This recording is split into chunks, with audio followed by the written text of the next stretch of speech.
ಈ ಭೂಮಿಯ ಮೇಲೆ ಸಾವಿರಾರು ಹಳ್ಳಿಗಳಿವೆ. ಆದರೆ ಕೆಲವು ಊರುಗಳು ಕೇವಲ ಮಣ್ಣಿನಿಂದ ಅಲ್ಲ, ಅವು ಕಥೆಗಳಿಂದ, ನೋವಿನಿಂದ, ಶಾಪದಿಂದ ನಿರ್ಮಾಣವಾಗಿರುತ್ತವೆ. ಇಂಥದೇ ಒಂದು ಊರು, ಹೆಸರೇ ಕತ್ತಲೂರು. 4 ಬೆಟ್ಟಗಳ ಮಧ್ಯೆ ಸಿಕ್ಕಿ ಹಾಕಿಕೊಂಡ ಊರು. ಸೂರ್ಯನ ಕಿರಣಗಳು ಬೆಟ್ಟದ ತುದಿಯವರೆಗೆ ಬರುತ್ತವೆ, ಆದರೆ ಊರಿನೊಳಗೆ ಬೆಳಕು ಬರುವುದಿಲ್ಲ. ಇಲ್ಲಿ ಬೆಳಗ್ಗೆ 5 ಗಂಟೆ ಆದರೂ ಕತ್ತಲೆ, ಮಧ್ಯಾಹ್ನ 12 ಗಂಟೆ ಆದರೂ ಕತ್ತಲೆ. ಜನರ ಸೂರ್ಯನನ್ನು ಮರೆತಿದ್ದಾರೆ. ಆದರೆ ಅವರು ಮರೆತಿರುವುದು ಒಂದೇ, ಈ ಊರು ಯಾವುದೋ ಶಾಪಕ್ಕೆ ಒಳಗಾಗಿದೆ ಎನ್ನುವುದು. ಊರಿನ ಮಧ್ಯ ಹಳ್ಳಿ ಕಟ್ಟೆಯ ಬಳಿ ಜನ ಎಲ್ಲ ಮಾತನಾಡುತ್ತಿದ್ದಾರೆ. ಏನ್ ನಂಜಯ್ಯ, ನಿನ್ ಜೀವನದಲ್ಲಿ ಒಮ್ಮೆ ಆದ್ರೂ ನಮ್ಮ ಊರಿನಲ್ಲಿ ಸೂರ್ಯ ಬಂದಿರೋದು ನೋಡಿದ್ಯಾ? ನೋಡಿದ್ದೀನಿ, ಆದ್ರೆ ಬೇರೆ ಊರಿಗೆ ಹೋದಾಗ.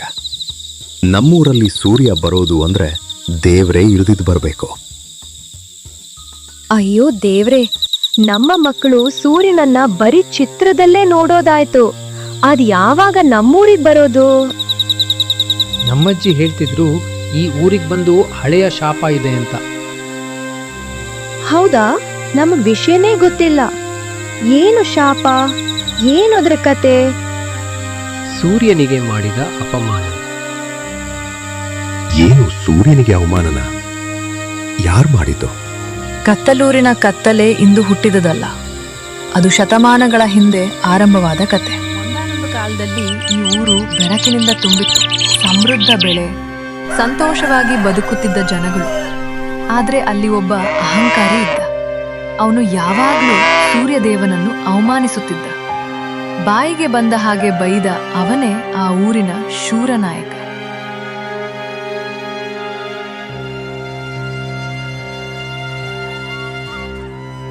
ಒಂದು ದಿನ ಪಂಚಾಯತಿಗೆ ಬರುವಾಗ ಬಿಸಿಲು ತುಂಬಾ ಬರುತ್ತಿತ್ತು. ಆ ಬಿಸಿಲಿಗೆ ಕಣ್ಣು ಸರಿಯಾಗಿ ಬಿರದೆ ಶೂರನಾಯಕ ಕೆರೆಗೆ ಬಿದ್ದು ಬಿಟ್ಟ. ಅದನ್ನೆಲ್ಲ ನೋಡಿದ ಜನರು ಜೋರಾಗಿ ನಕ್ಕು ಬಿಟ್ರು. ಅದು ಅವನಿಗೆ ಅವಮಾನವೇನಿಸಿತು.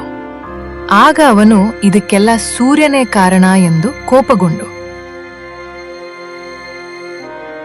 ಹೇ ಸೂರ್ಯ, ಇದೆಲ್ಲ ಆಗಿದ್ದು ನಿನ್ನಿಂದಲೇ.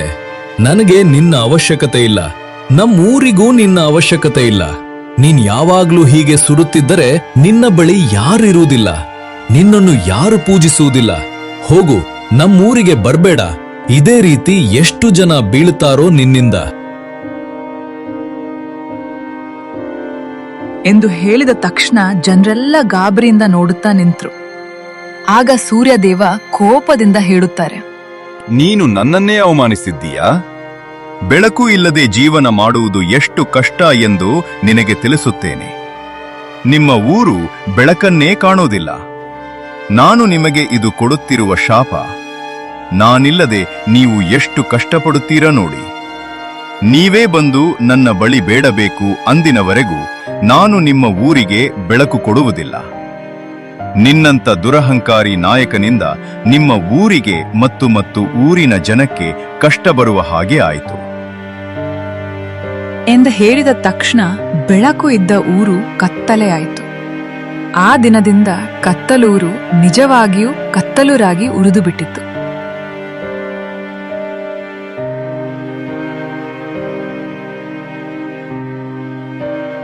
ಅಮ್ಮ, ಈ ಕತೆಗಳು ನಿಜಾನಾ?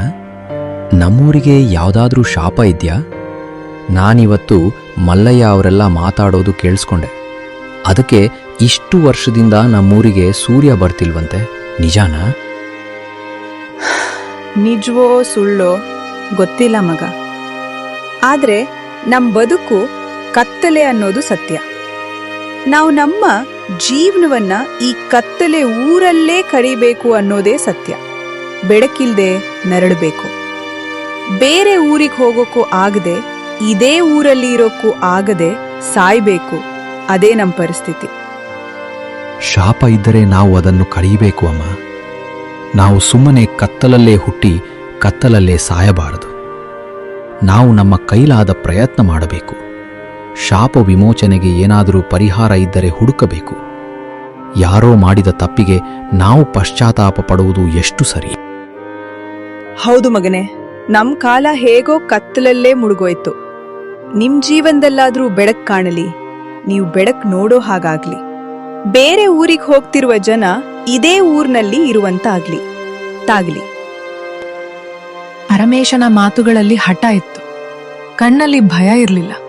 ಇವನು ಸಾಮಾನ್ಯ ಹುಡುಗನಲ್ಲ, ಇವನು ಸಮಸ್ಯೆಗೆ ಪರಿಹಾರ ಹುಡುಕುವ ಹುಡುಗ.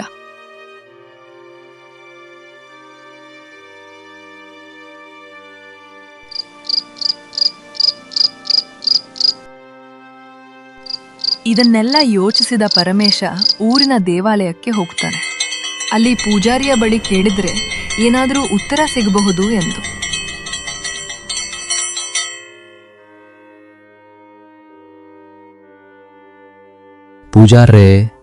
ಪೂಜಾರ್ರೇ, ನೋಡಿ, ನಮ್ಮೂರು ಎಷ್ಟೋ ವರ್ಷದಿಂದ ಬರೀ ಕತ್ಲಲ್ಲೇ ಇದೆ. ನನಗಿವಾಗ ಗೊತ್ತಾಯಿತು ನಮ್ಮೂರಿಗೆ ಶಾಪವಿದೆ ಎಂದು. ಈ ಶಾಪ ವಿಮೋಚನೆಗೆ ಯಾವುದಾದ್ರೂ ದಾರಿ ಇದೆಯಾ ಹೇಳಿ? ನಾವು ಎಷ್ಟು ದಿನ ಅಂತ ಹೀಗೆ ಕತ್ಲಲ್ಲೇ ಇರೋದು? ಶಾಪ ಮುರಿಯೋದು ಸುಲಭ ಅಲ್ಲ ಮಗ.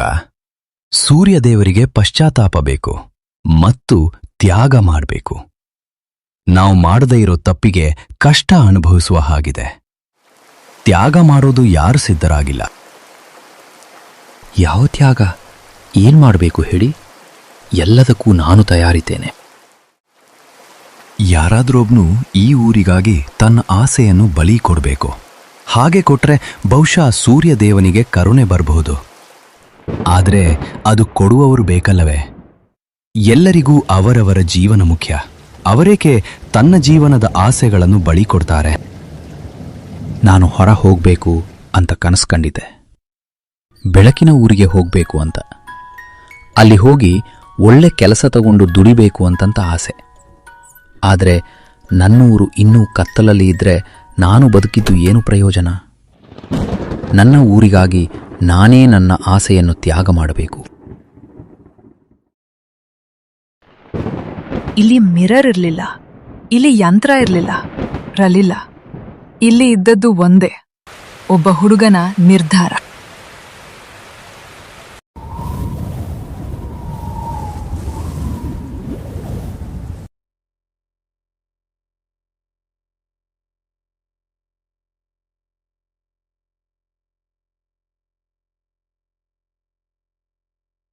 ನಾನು ದುಡಿಯಲು ಹೊರ ಹೋಗಲ್ಲ. ನನ್ನ ಕನಸು ಬಿಟ್ಟು ಈ ಊರಿಗಾಗಿ ನಿಂತ್ಕೊಳ್ತೀನಿ. ನಾನು ಇಲ್ಲೇ ಇದ್ದು ನನ್ನ ಊರಿಗೆ ಬೆಳಕು ತರ್ತೀನಿ. ಸೂರ್ಯದೇವ, ನಮ್ಮನ್ನು ಕ್ಷಮಿಸು. ನಮ್ಮ ಊರಿಗೆ ಬಾ. ನಾನು ನನ್ನ ಆಸೆಯನ್ನು ಕೈಬಿಡುತ್ತಿದ್ದೇನೆ. ಮಗ, ಇದು ಸಣ್ಣ ಮಾತಲ್ಲ. ನೀನು ಹಳ್ಳಿಗಾಗಿ ನಿನ್ನ ಆಸೆಯನ್ನ ತ್ಯಾಗ ಮಾಡಿದ್ದೀಯಾ. ನಮ್ಮ ಊರಿಗೆ ಬೆಳಕು ಬರಬೇಕಾದ್ರೆ ಯಾರಾದರೂ ಕತ್ತರಲ್ಲಿ ನಿಲ್ಲಬೇಕು ಅಂದ್ರೆ ಅದು ನಾನೇ.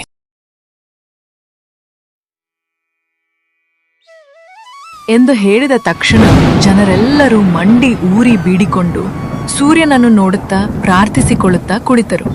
ಆಗ ಬದಲಾವಣೆ ವಿಸ್ಮಯವಾಗಿತ್ತು. ಆ ದಿನ ಅಷ್ಟು ವರ್ಷದಿಂದ ಕತ್ತಲಿಂದ ಕೂಡಿದ್ದ ಊರು ಬೆಳಕಾಗುವ ಕ್ಷಣವಾಗಿತ್ತು. ಆಕಾಶದಲ್ಲಿ ಜೋರಾಗಿ ಗುಡುಗು ಸಿಡಿಲು ಹೊಡೆದು ಬೆಳಕು ಮೂಡಿತು. ಅಂದು ಊರೆಲ್ಲ ಬೆಳಕಾಯಿತು.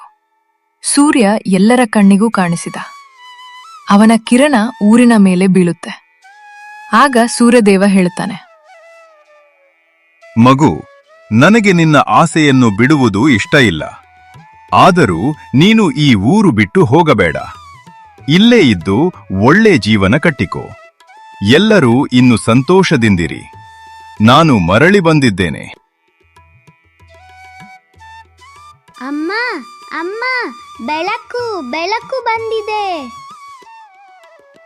ಹೌದು ಮಗನೇ, ಕೊನೆಗೂ ನಮ್ಮ ಹಳ್ಳಿಗೆ ಬೆಳಕು ಬಂದಿತು. ನಾವೆಲ್ಲ ಇನ್ನೂ ಸಂತೋಷದಿಂದ ಇರಬಹುದು.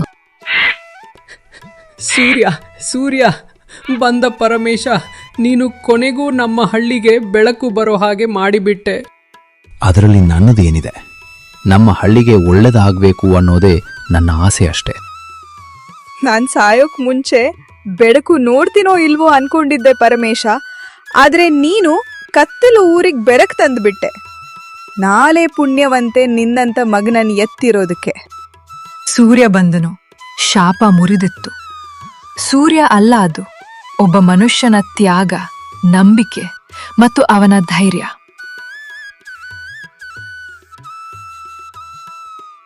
ಇನ್ನು ಈ ಊರು ಕತ್ತಲೂರು ಅಲ್ಲ, ಇದು ಬೆಳಕೂರು.